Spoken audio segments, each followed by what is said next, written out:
70 साल पहले कांग्रेस ने क्या किया था?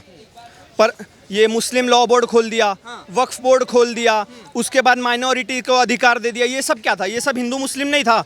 मतलब अगर बीजेपी हिंदू की बात करे तो वो हिंदू मुस्लिम कर रही है, और राहुल गांधी जी अगर मुसलमानों की सिर्फ बात कर रहे तो वो हिंदू मुस्लिम नहीं है, वो सेक्युलरिज्म है। तो ऐसा सेक्युलरिज्म हमें चाहिए नहीं, हम कम्युनलिज्म में ही बहुत खुश है।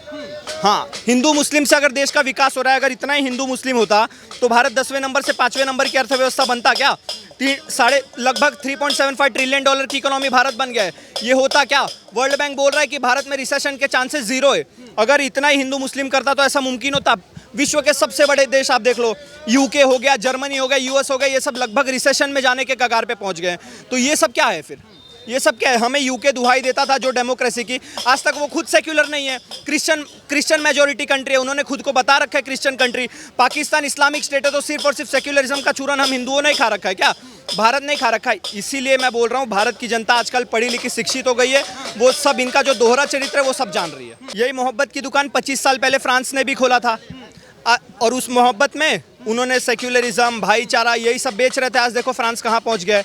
और एक नफरत की दुकान खोली थी पोलैंड ने, आज देखो पोलैंड कितना सुरक्षित। अब फ्रांस का और पोलैंड का आप खुद ही डिफरेंस देख लो, फ्रांस खत्म होने के रास्ते पे आ गया है।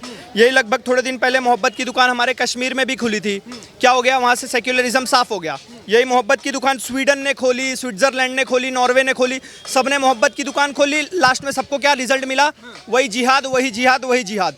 इसी मोहब्बत की दुकान से हमें बचाना है। अब आप देख लो, राहुल गांधी जी कर्नाटक जीते, पाकिस्तान जिंदाबाद के नारे लग गए। उन्होंने मोहब्बत की दुकान उस देश के लिए खोल रखी है, पाकिस्तान के लिए, जिसके पास फॉरेन रिजर्व है ही नहीं। तो वो मोहब्बत इनकी खरीदेगा कहाँ से? इनकी मोहब्बत दुकान में धरे धरे सड़ जाएगी, लेकिन बिकेगी नहीं। मोहब्बत की दुकान भारत में खोल रहे हो और नारे पाकिस्तान जिंदाबाद के लग रहे हैं। तुम मुस्लिम लीग को सेक्युलर बता के ये मोहब्बत की दुकान तुम खोल रहे हो। राहुल गांधी जी ने भारत जोड़ो यात्रा शुरू की थी ना, सो कॉल्ड भारत जोड़ो यात्रा, सब फर्जीवाड़ा था, सब फ्रॉड था। भारत जोड़ने का काम नरेंद्र मोदी जी ने किया। मैं आपको बता दूं कैसे। दिल्ली से अरविंद केजरीवाल जुड़ गए, बंगाल से ममता बनर्जी जुड़ गई, यूपी से अखिलेश यादव जुड़ गए, बिहार से नीतीश कुमार जुड़ गए, महाराष्ट्र से उद्धव ठाकरे जुड़ गए।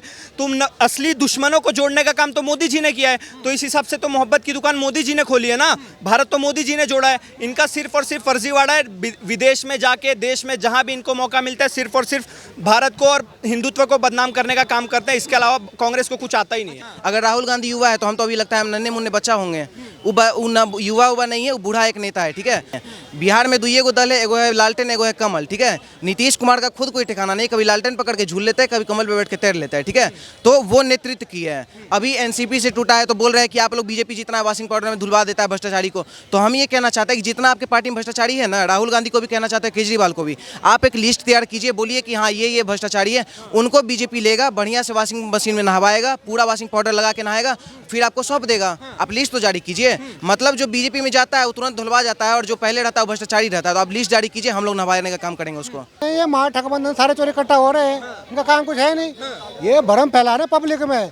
इन्होंने पहले आज तक मुसलमानों की राजनीति करी, वोट बैंक बनाया, अब हिंदू में सेंधमारी कर रहे हैं कि मतलब वोट बैंक हमें मिल जाए। हिंदू इतने साल बाद हिंदू जाग रहा है, अभी तो कुछ लोग ही जागे हुए हैं, 50-40%। जितने 80-100% हिंदू जाग जाएंगे ना, उनको पता लगा इस तरह से। अभी ये कर्नाटक में जीत गया, शायद सोच रहे कि हम तो बहुत बड़े काम कर दिया। अरे केजरीवाल की राजनीति तुम फ्री करो, अगर ऐसे मोदी जी करेंगे तो संसद में तो ये जाएंगे नहीं कभी। सारे मोदी जी के बीजेपी रहेगा और कोई रहेगा नहीं वहाँ। आप देख लीजिए, इन्होंने पहले पाकिस्तान में धर्म के नाम पे, फिर इन्होंने बांग्लादेश बनाया। अब हिंदुओं में क्या किया? ये ब्राह्मण है, क्षत्रिय, इसमें बंटवारे कर रहे हैं। कांग्रेस ने काम किया बंटवारे का, मोदी जी काम करे दुनिया को जोड़ने का। ये अपनी पार्टी तो जोड़ते नहीं कांग्रेस वाले, राहुल गांधी। ये क्या जोड़ने वाली? भारत जोड़ो, क्या भारत जोड़ो?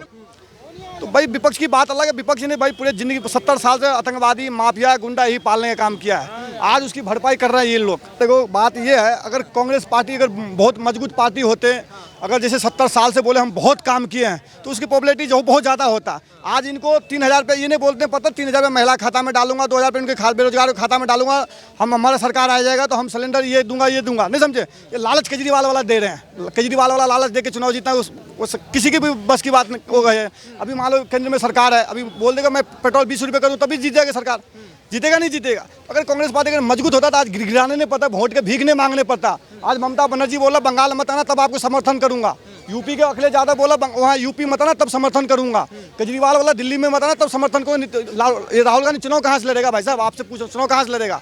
पहले जाकर सचिन पायलट को मना लो राजस्थान के अंदर में, अभी देखेंगे क्या हुआ उसके साथ, शरद पवार के साथ कोई हाल होने वाला, वहाँ अशोक गहलोत के साथ होने वाला है। तो देखो कांग्रेस पार्टी के पहले अपनी पार्टी में जाओ, पहले मुद्दा देखो। राहुल गांधी के सपना सपने ही रह जाएगा भाई साहब, वो कभी प्रधानमंत्री देश बनने वाला नहीं है।